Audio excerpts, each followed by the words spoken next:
Alright, so this is going to be another movie review. Hopefully you can hear me better now. I splurged and spent $20 on this external microphone, desk type microphone. Plus I had to pay sales tax, which is insane in California. Also got a portable DVD player and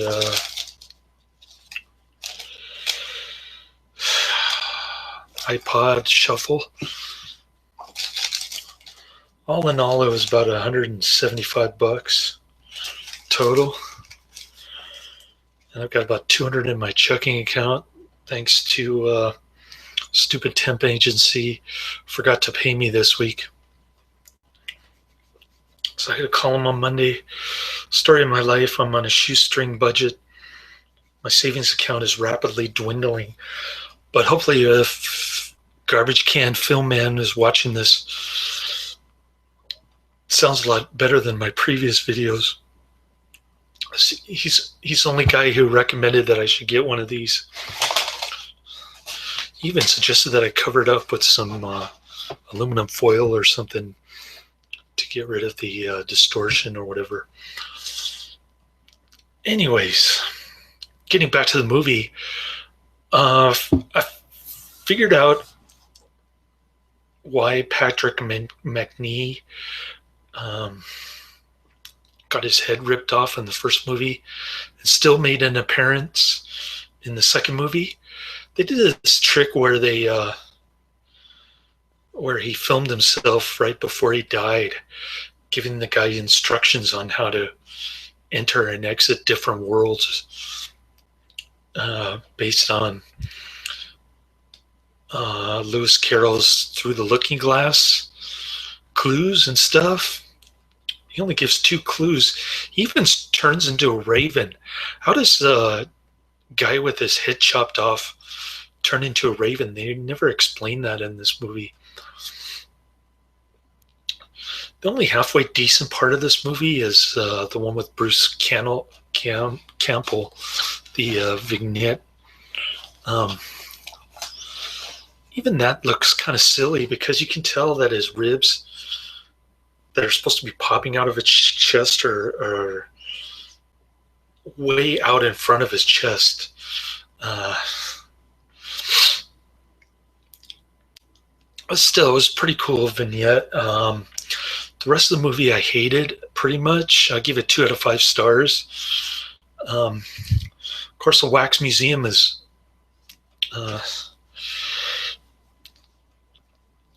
burned down to the ground. So even the title Waxwork is kind of misleading because there's nothing waxwork in this. It's just dude goes through a mirror into different points in time. Starts out with Frankenstein, almost cartoonish Evil Dead 3 Army of Darkness type of eyes popping out and brain popping out and teeth popping out, that kind of stuff. Not very impressive or funny for that matter. And there's a continuity problem because the flat-chested Sarah from the first movie turns into a model, unfortunately, who has no acting skills. I thought the flat-chested ugly babe was kind of more intriguing than this one, not only by her unusual looks, but also by her kind of better acting skills, I guess. So in the second movie, the main character, played by Zach Galligan, he's still with his dream girl, Sarah, but Sarah looks different and she can't act. I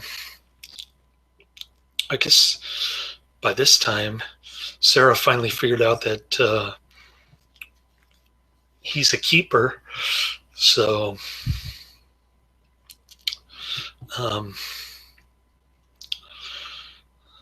but But Sarah's in trouble because she's being charged with murdering Buck Flower. The very first scene before they go through the mirror, that crawling hand that you see in the beginning of the movie is attacking Buck Flower. But Buck Flower is on the friggin' floor just waiting there for the hand to attack. Why doesn't he get up and move or do something instead of waiting for the friggin' hand to attack him? That part didn't make sense. And that, I remember that's the one part that pissed me off 10 years ago too.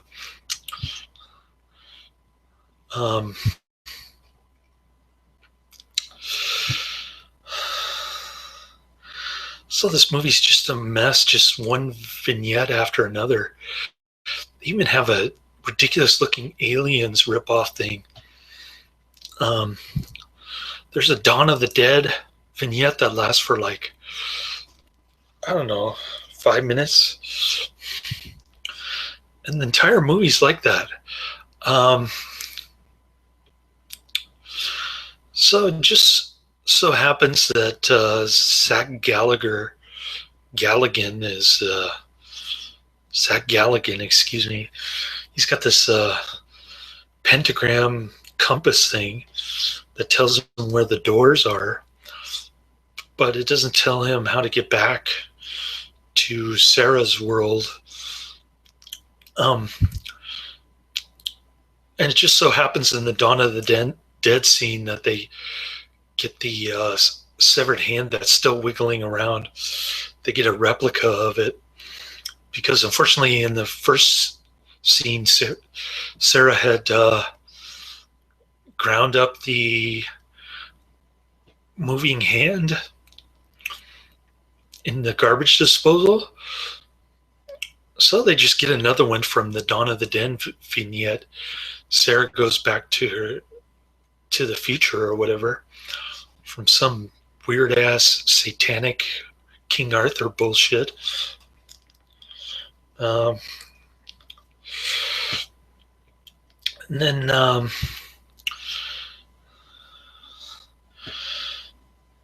the Zach Galligan dude is stuck in King Arthur's satanic bullshit time. Presumably with Patrick Macnee, the Raven. And I don't want to spoil the ending, but man, this was hard to sit through. Man, it was a rough week for me. My hard drive crashed, so I had to refresh the computer. It took me a couple months to figure out how to fix it. Then I couldn't get the damn microphone, the internal piece of shit, to work, the Microsoft microphone that's part of this computer. I didn't even realize how cheap these microphones are. They're like $20. So I went to Best Buy. Like I said, garbage can film man will be proud of me. Got about $200 left in my checking account. Story of my life, living on a shoestring budget. Going up to Mom's house in Paradise for the weekend with my son. Father's Day weekend. So lots of stuff going on. We just wrote checks for like $3,000 in bills. I had to go to Best Buy and buy all this shit. My DVD player, the buttons don't work. The friggin' movies skip and shit like that. The iPod just crapped out and stopped working altogether. So I got a new one here. This thing. Oh, my son will be happy he can listen to underground hip hop gangsta rap. Anyways, not a good movie. all around, it was just a mess. Um, like I said, Waxwork has nothing to do with the sequel because there is no Waxwork. It's burned to the ground. So why even put that in the title other than, the main actor is the only movie star, so to speak, from the first movie.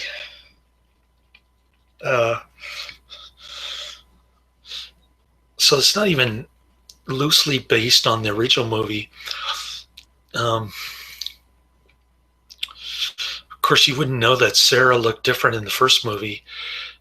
If you were like me and watched it 10 years ago, the sequel first and then the original movie second. So I kind of went around full circle. I finally got my movie review in. It's kind of a redemption from Yahoo Movies deleting my movie review from 10 years ago. So this is my replacement vid. Hopefully it's similar to the vid that I did back in, 2005. Or not the vid, but the Yahoo movie review that I typed up. So I'm kind of stoked that I got this microphone. I hope it sounds good. Let me know what you think. Hopefully there's no feedback or distortion. I try to crank it up as loud as possible naturally, but yeah, pretty cool. It only costs $20 and it works. It's better than buying a friggin' new laptop. Thought I was going to have to spend much more than $170 something $175 or whatever.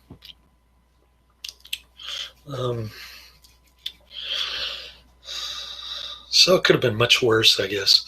I shouldn't complain, but I gotta call up the temp agency on Monday to find out what the fuck's going on with my direct deposit. Give me 2 paychecks in 1 week. I guess that's okay. But man, I'm gonna be down to the last penny. Know what I'm saying? Anyways, I couldn't finish watching Detective D, the young Detective D, The Rise of the Sea Dragon, because, like I said, I kept getting that blue screen of death over and over again. Until a couple weeks later, I finally figured out how to refresh the computer so that it would stop popping up, destroying my videos and whatnot. So I went from the bottom of the garbage can to on a shoestring budget to buy this microphone, and I finally figured out, like a dumbass, it took me 2 weeks to figure out how to fix my computer after the hard drive crashed. So at least I didn't have to spend hundreds of dollars on a new laptop. Just looking at the prices at Best Buy, all their laptops are overpriced to begin with.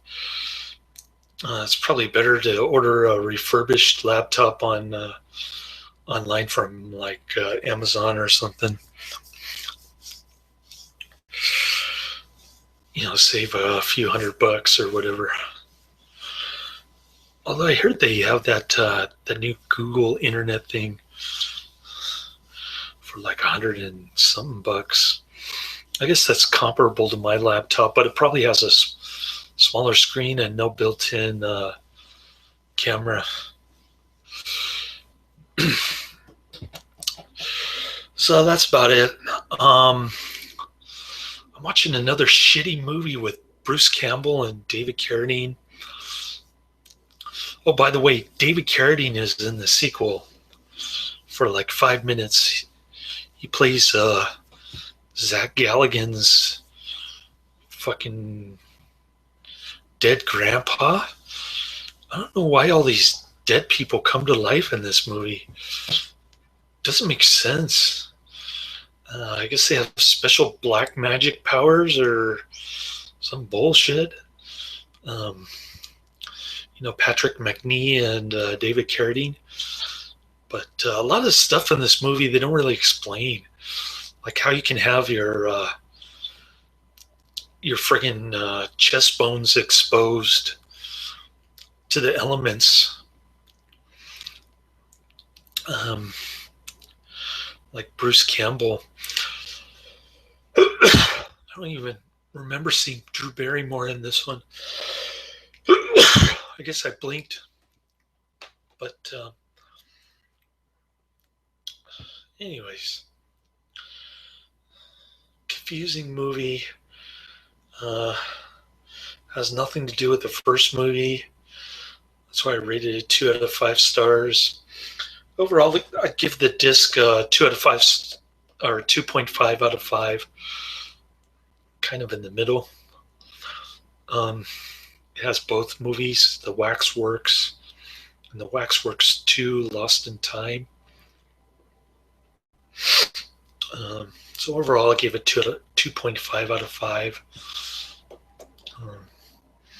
I didn't think it was that great. It tries to be funny like Evil Dead, but I didn't think it was that funny. Anyways, that's in my review. I'm going to check out that Chinese flick, Young Detective D, the Rise of the Sea Dragon. I think I have half an hour left. It's hella long, but pretty cool flick. I'll review that one next. Anyways, I gotta figure out my iPod, and guess I'll charge my new DVD player. Laters.